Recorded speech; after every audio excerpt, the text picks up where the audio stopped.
नमस्कार बंधुरा मौप्रियार रान्नाघरे आपनादेर सकलके स्वागत। आज के आमी बानाते चलेछि गार्लिक एग कारि। चलुन ताहले देखे निई। गार्लिक एग कारि बानाबार जोन्नो एखाने आमी 5टार मतो डिम निये नियेछि। एबारे एई डिमगुलोके आमी सेদ্ধ करे नेब। डिम सेদ্ধ करबार जोन्नो एखाने आमी बाटिते जल बसिए दियेछि आर दिये दिচ্ছি एखाने हाफ चामचेर मतो नुन। जलटा हालका उष्ण होले किन्तु आमी एते डिमटा दिये देब। जलटा आमार उष्ण गरम हो गेছে। ঠান্ডা অবস্থায় কিন্তু আমি ডিমগুলো দেব না। উষ্ণ গরম অবস্থায় আমি ডিমগুলোকে এখানে ছেড়ে দিচ্ছি। ডিমটা আমার সেদ্ধ হতে থাক, আমি এখানে রসুনটা কুচিয়ে নিই। এখানে আমি বেশ কয়েক কোয়া রসুন নিয়ে নিয়েছি।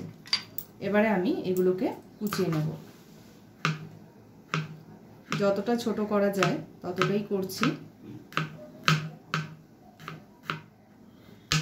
একই ভাবে পেঁয়াজগুলোকেও কুচিয়ে নিচ্ছি।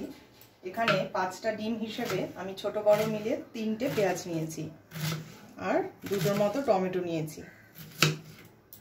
পেঁয়াজগুলো ঠিক এরকম ভাবে কুচিয়ে নিচ্ছি। এখানে কিন্তু আমার বাটা মশলা কিছু যাবে না, সব কিন্তু আমি কুচিয়েই ব্যবহার করছি। টমেটোটাও সেম, আমি একই রকম ভাবে ছোট ছোট করে টমেটোটাকেও কেটে নিচ্ছি।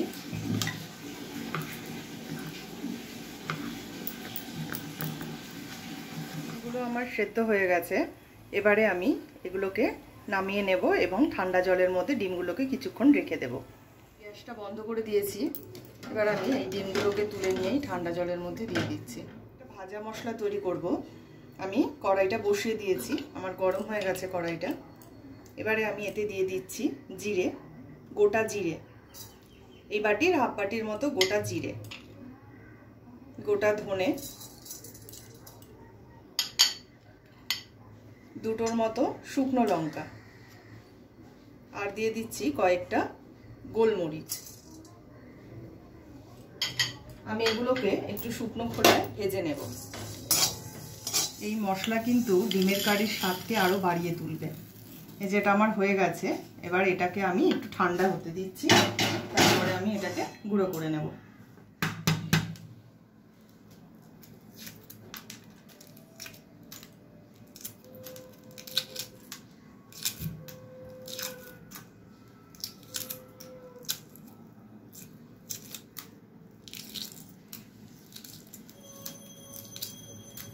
ডিমগুলোকে আমি সবগুলোকে সুন্দর করে ছাড়িয়ে নিয়েছি। এবার আমি ডিমগুলোতে একটু কাট লাগাবো। এই দেখুন, আমি ছুরি দিয়ে এদিকে এরকমভাবে হালকা করে একটু করে সমস্ত ডিমগুলোতে এই জাস্ট এরকমভাবে, কুসুমের ভেতরটা যেন না কেটে যায়, এই সাদা অংশটাতে শুধু আমি কাটটা লাগাচ্ছি।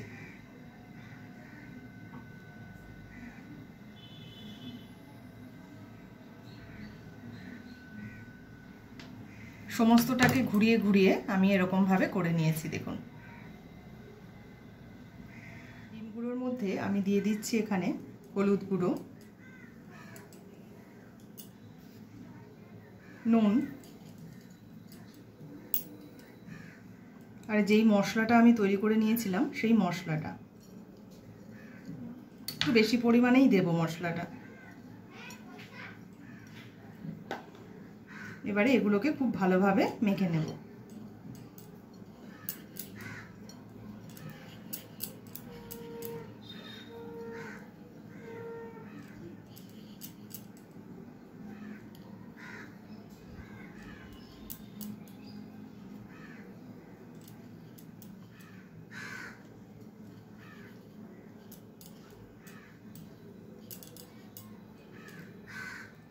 সমস্ত মশলা মাখানো ডিমগুলোর ওপর দিয়ে আমি একটুখানি তেল দিয়ে দিচ্ছি।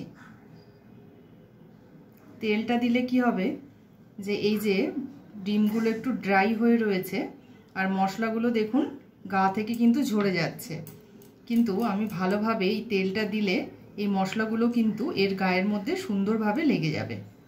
এই যে দেখুন, সেই জন্যই আমি এখানে সামান্য পরিমাণে তেল ব্যবহার করছি। এবার আমি এটাকে মেখে 5 মিনিটের জন্য একটু এটাকে ঢেকে রেখে দেব। তারপরে আমি কিন্তু ডিমগুলোকে ভাজবো। কড়াইতে আমি তেল দিয়ে দিয়েছি, তেলও আমার গরম হয়ে গেছে। এবারে আমি একে একে ডিমগুলো এতে ছেড়ে দেব। পিঠ আমার হয়ে গেছে, এবার আমি এটাকে একটু উল্টে দিচ্ছি। এই দেখুন ডিমগুলো আমার লাল লাল হয়ে গেছে, আমার কিন্তু এগুলো সব ভাজা হয়ে গেছে। এবার আমি এগুলোকে তুলে নেব। এই তেলের মধ্যেই আমি দিয়ে দিচ্ছি রসুন কুচি।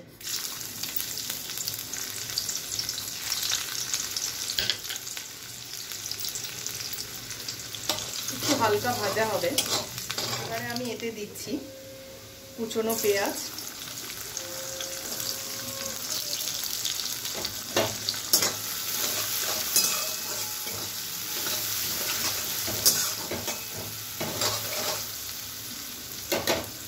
আর দিয়ে দিচ্ছি টমেটো কুচি।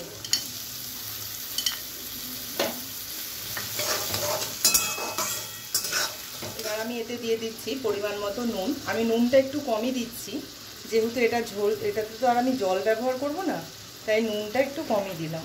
হলুদ গুঁড়ো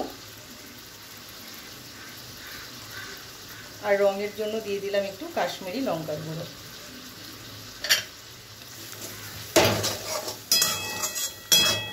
মশলাটাকে খুব ভালোভাবে কষিয়ে নিতে হবে। মশলাটা খুব ভালোভাবে কষানো হয়ে গেছে, এবার এতে ভেজে রাখা ডিমগুলো দিয়ে দেবো।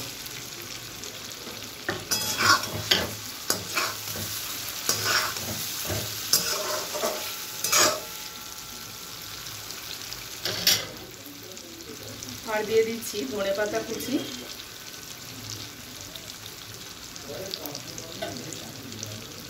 আর চারটের মতো চিড়ে রাখা কাঁচা লঙ্কা। এটা কিন্তু আমার হয়ে গেছে। শুধু ধনেপাতা কুচিটা একটুখানি গরম ভাতে থাকলেই কিন্তু এটা আমার একেবারে রেডি হয়ে যাবে।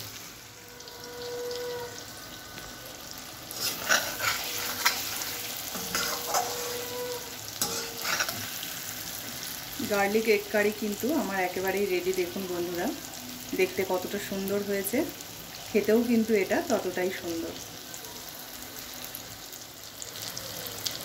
দেখুন বন্ধুরা, আমার গার্লিক এগ কারি একেবারেই রেডি হয়ে গেছে। আমি একটা প্লেটে নামিয়ে নিয়েছি, আর এটা খেতে কিন্তু অপূর্ব হয়। আপনারা কিন্তু একবার অবশ্যই ট্রাই করতে পারেন। ভিডিওটি ভালো লেগে থাকলে একটি লাইক করে দেবেন, আর চ্যানেলটি যদি সাবস্ক্রাইব করা না থাকে তাহলে সকলের কাছে সাবস্ক্রাইবের অনুরোধ রইল। সকলে ভালো থাকবেন, পরিবারের সকলকে ভালো রাখবেন।